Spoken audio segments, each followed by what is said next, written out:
O tema desse encontro nasceu, não quero parecer exibida, mas é porque é daí a origem real. A gente foi convidado esse ano a ir para Harvard, eu e o Rodrigo Piponzi, cofundador do Instituto, a convite da Fundação Schwab, para fazer um curso sobre como escalar o impacto social.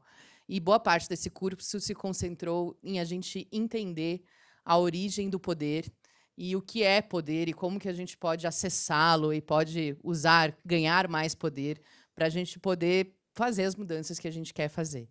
E a gente ficou muito impactado por essa conversa e por essa reflexão filosófica, a princípio, sobre o que é poder, porque a gente vem de um lugar em que, geralmente, quando a gente fala em poder, ele tem uma carga moral muito grande. O poder é visto como, dependendo do lugar onde você está, mas no terceiro setor, ele é frequentemente visto como algo sujo, algo negativo, algo que você nasce com ou sem, dependendo das suas características pessoais ou do lugar de onde você vem. E isso é quase como se fosse um destino. E se você não tem esse poder, você não há nada que a gente possa fazer para mudar a realidade. E esse curso passava por essa ideia e é baseado no trabalho de duas pesquisadoras e um livro que a gente quer traduzir para poder dividir com vocês, que vem de uma ideia de a gente ter que, se a gente quer de fato fazer mudanças sociais, a gente precisa adentrar a esfera do poder.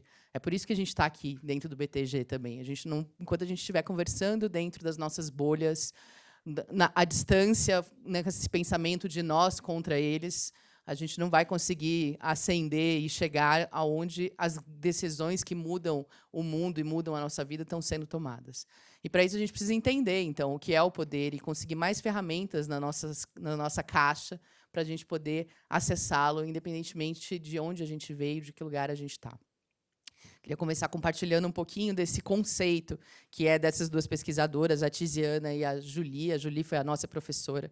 E ela começa perguntando na aula assim, o que é poder. E sempre as primeiras palavras são morais. O poder é sujo. Essa ideia do Maquiavel, de que o poder é algo que, para se obter, para se exercer, para se manter, você precisa usar de força, de coerção, de manipulação. Você tem que fazer contra os outros e a seu favor para você ter poder. E ela parte de uma ideia de que não há nada, não há valores intrinsecamente morais ligados ao poder. O poder é uma ferramenta necessária quando a gente quer fazer alguma mudança e qualquer um pode usá-lo para bem ou para mal, como tantas coisas. Outra ideia comum é que o poder é algo baseado na personalidade. Então, se eu nasci com mais carisma, se eu tenho um talento maior para liderança dentro do nosso padrão social, então isso vai me dar mais poder do que se eu for uma pessoa introvertida, que tem menos capital social, talvez. E essa é outra ideia fortemente combatida, assim, que confiança ou resiliência, ou, enfim, essas características podem ser desenvolvidas e, mesmo que você as tenha, elas não te garantem também poder. A gente precisa o nosso poder vai depender do contexto em que a gente está e do que é valorizado em cada lugar, como a gente acabou de ver com o Renato, que é poder numa cultura, não é poder na outra. Assim. E, por fim, o poder é uma ideia de que ele é para quem nasceu com. Né? Então, se eu nasci na elite, num berço de ouro, eu tenho poder, e se eu nasci na base da pirâmide, não há forma de eu ascender ou de eu ter esse poder. E isso é algo que a gente vê facilmente que não é verdade na nossa própria vida. Assim, né? Possivelmente, a segunda pessoa mais poderosa desse prédio não está no C-Level, e sim é a secretária ou o assessor que cuida da agenda dessas pessoas. Todo mundo já viveu isso. Assim. O poder depende do seu contexto. Então, a gente não é uma questão de posição ou de cargo. Inclusive, se o seu poder depende da sua posição ou do seu cargo, então você não tem poder de verdade, porque no momento que você perdeu o seu crachá, você deixou de ter esse poder. Então, isso não é nenhuma garantia, assim como você vir de fora, estar em outro lugar, também não significa que você está destinado a ser desempoderado. Não é uma barreira para você exercitar o seu poder. E por que a gente fala de poder dentro do contexto da cultura de doação? Quem acompanha o Instituto MOL sabe que a gente começou de uma maneira, e a gente fala muito de uma maneira que não é vista de forma homogênea em todo o movimento da cultura de doação, que a gente entende doação e a necessidade de doação como um ato cívico, assim como é votar, assim como é ocupar ruas, assim como é escolher uma causa. A gente tenta se afastar o máximo possível da ideia da moral judaico-cristã de que doação é algo que você faz por culpa, cobrança, medo, para ser bom, para parecer bom, por uma questão moral assim de que te veste ou que você faz para você parecer uma pessoa melhor. Não é esta a questão. Para a gente é uma questão cívica. Então, assim como você precisa pagar mais impostos se você ganha mais, você tem que doar mais se você tem mais. E mesmo quem não tem muito tem direito a um voto e tem direito e também obrigação, no nosso caso de uma democracia em que votar é obrigatório, você também tem uma obrigação de escolher uma causa e de fazer uma doação, por menor que ela seja, porque ao doar você apoia quem te representa politicamente naquilo que mais te importa. E aí tanto faz qual seja a sua causa. Se você pode escolher alguém que vá poder lutar no seu lugar por ela no fronte. E, para isso, a gente precisa de doações autônomas, individuais, de pessoas físicas, não só de empresas, não só por leis de incentivo, que é como uma destinação de impostos, porque, se for assim, a gente vai ter o mesmo problema que a gente tem em campanhas políticas. Enquanto as campanhas políticas são financiadas pelo privado, os candidatos vão responder a esses mesmos interesses. Quando a gente dá autonomia às organizações da sociedade civil, a gente precisa que elas sejam autônomas financeiramente. E a única maneira delas serem autônomas financeiramente é se os recursos dela vierem de milhares, milhões de pessoas que compartilham daquela causa e dão aquilo que pode. E assim elas podem ter independência para fazer os projetos que são necessários, para lutar as lutas que são necessárias. E enquanto a gente por isso a gente entende que a cultura de doação é uma das maiores ferramentas que a gente tem para melhorar a balança do poder. E, ao melhorar a balança do poder, a gente fortalece a nossa democracia e cria mais caminhos para a justiça social. E aí a gente fala, né, a gente tem que entrar em dados. Todos esses dados que a gente vai passar agora rapidamente, vocês já viram antes, a gente trabalha muito eles nos nossos podcasts, artigos também, materiais, mas a gente quis compilar todos eles, porque justamente as próximas conversas que a gente vai ter aqui vão ser muito sobre soluções, mas a gente não tem que pensar soluções dentro de um contexto. E a gente sabe que o poder, né, e o desequilíbrio de poder, da desigualdade, está intrinsecamente ligado ao poder financeiro, porque o poder financeiro significa também poder social, poder político. E a gente vê em dados que são do Brasil, que são do mundo, que são dentro do terceiro setor, inclusive, um enorme desbalanço, né?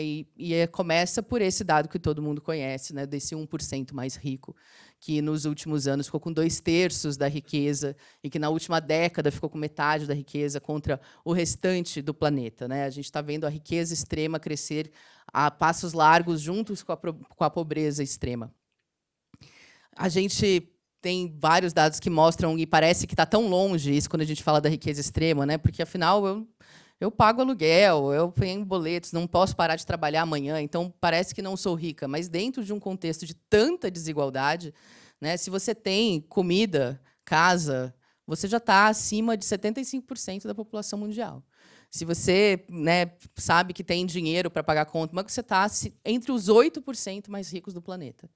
Né, a gente está falando de bilhões de seres humanos que vivem sem o mínimo da dignidade, sem o mínimo de justiça social, sem o mínimo de condições, né, como o Renato falou, de salubridade. Né? Não tem como ter bem-estar social num cenário desses. A gente tem, nesse momento, 500 milhões de pessoas ao redor do planeta que estão em zonas de conflito, que estão imigrando, que estão ouvindo bombardeios. E, enfim, a gente é uma parte muito pequena, né, de uma parcela da população que não precisa se preocupar com isso. Só lê essa tela, gente. Quase metade do planeta não é capaz de ler essa tela. Então, o topo da pirâmide está mais perto do que a gente gostaria de pensar que está, e assim como está a base também. Aqui, né, no Brasil, 5% mais ricos têm a renda média mensal de R$10 mil.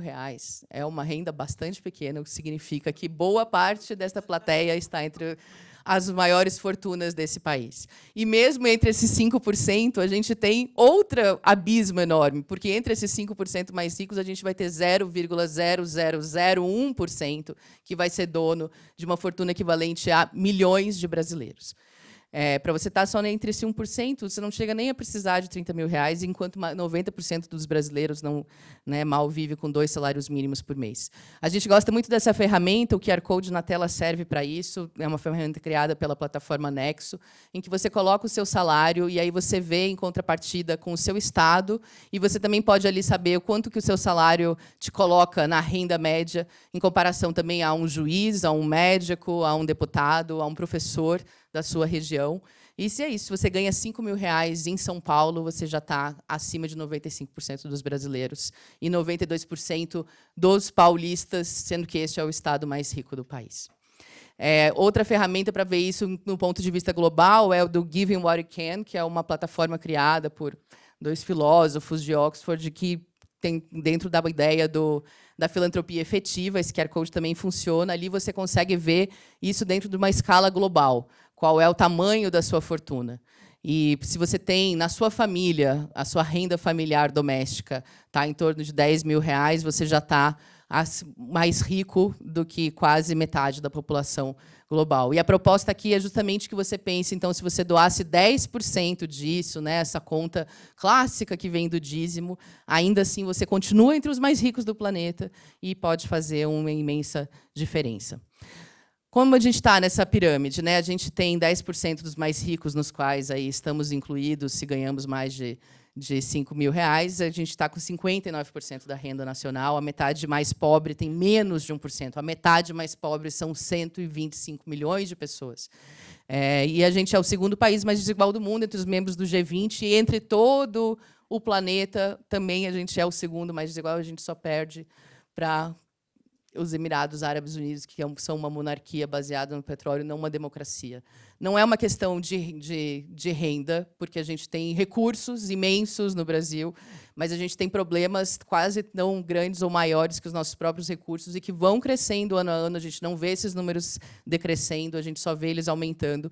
Mas a riqueza existe, está aí. A gente tem uma das maiores economias do planeta, a gente tem investimentos publicitários de bilhões de reais, a gente tem os bancos lucrando bilhões e bilhões, e a gente tem doações de pessoas físicas que também já atingem a casa dos bilhões e poderiam ir ainda mais longe. Quando a gente olha o tamanho do terceiro setor, e aí a gente entra numa questão que vai vir agora na próxima mesa, que é importante, realmente o Brasil, este celeiro do planeta, onde o agronegócio é tão importante, ocupa metade, né, 1/4 do nosso PIB, quase. Mas eis que o turismo, que tem ministério próprio, ocupa 8%, e não parece um negócio que é pujante, mas mais adequado à nossa realidade. Quando você olha para o terceiro setor, o PIB do terceiro setor é 4,2%, que é maior que o PIB da cultura e do setor automotivo, ambos com ministério, cultura e turismo com ministério, automotivo com um lobby enorme em Brasília. E o terceiro setor não tem esse espaço. A gente não tem um ministério, a gente não tem uma bancada, a gente não tem políticas públicas pensadas para a cultura de doação e para a redistribuição de renda. E isso está errado, porque a gente é uma parte muito importante da economia nacional, que não só economiza recursos do Estado, muitas vezes executando tarefas com ele ou por ele, como a gente também retorna recursos, tem um retorno social, porque quando a gente cuida das pessoas e das cidades, a gente evita novos gastos para o Estado. E, ainda por cima, é um setor que emprega uma maioria de mulheres de baixa renda, como nenhum outro setor emprega no país. A gente deveria ter muito mais espaço político, e é muito difícil pensar as mudanças que a gente quer se a gente não tiver essa presença lá. Nós falamos hoje, né, os censos indicam em torno de 820 mil organizações da sociedade civil, e toda aquela história de que ONG é só para ganhar dinheiro do governo, na verdade, só 2,7% das organizações acessaram recursos federais entre 2010 e 2018, que é o dado mais recente que temos. Esse repasse é 0,5% do orçamento anual da União. E quando você olha, na verdade, dentro do nosso setor, há outro abismo de desigualdade. A gente fez essa conta pelos balanços públicos das organizações. As 25 maiores organizações da sociedade civil, ano passado, tiveram uma receita somada de 12 bilhões, é equivalente a alguns setores econômicos, mas, na prática, 38% da periferia, segundo a pesquisa da BIPA, vivem com menos de R$5.000 por ano. Isso significa que mal e mal pagam a conta de luz, e esses R$5.000 vêm dos seus próprios voluntários e da própria comunidade. A maioria dessas organizações tem uma equipe que trabalha simplesmente de graça, por amor à causa. Então, mesmo dentro do nosso setor, a gente espelha a imensa desigualdade brasileira e global. Desconcentrar os recursos e o poder é o único caminho para a gente fortalecer a democracia. A gente sempre fala que as organizações da sociedade civil são o último bastião que defende a sociedade, a população, né, contra desmandos e mandos políticos e econômicos. A gente, para fazer essa sociedade civil ser capaz de fazer mudanças do tamanho que são necessárias, ela precisa de poder. Para ter poder, ela precisa de dinheiro. Então, cultura de doação, quando a gente fala, ela é a causa de todas as causas. Não importa qual causa você represente aqui, todo o terceiro setor precisa de doações, precisa de recursos. A gente precisa mudar a maneira como se enxerga a doação, não como uma caridade, como um assistencialismo, embora isso também seja necessário num país com tantos miseráveis, mas como uma forma de investimento estratégico na nossa cidadania, na nossa democracia. E, enfim, é disso que nós vamos falar agora, na próxima mês e nas próximas horas, como a gente pode mobilizar esse poder para redistribuí-lo melhor e para a gente percorrer o caminho por essa utopia de uma sociedade mais igualitária. Obrigada.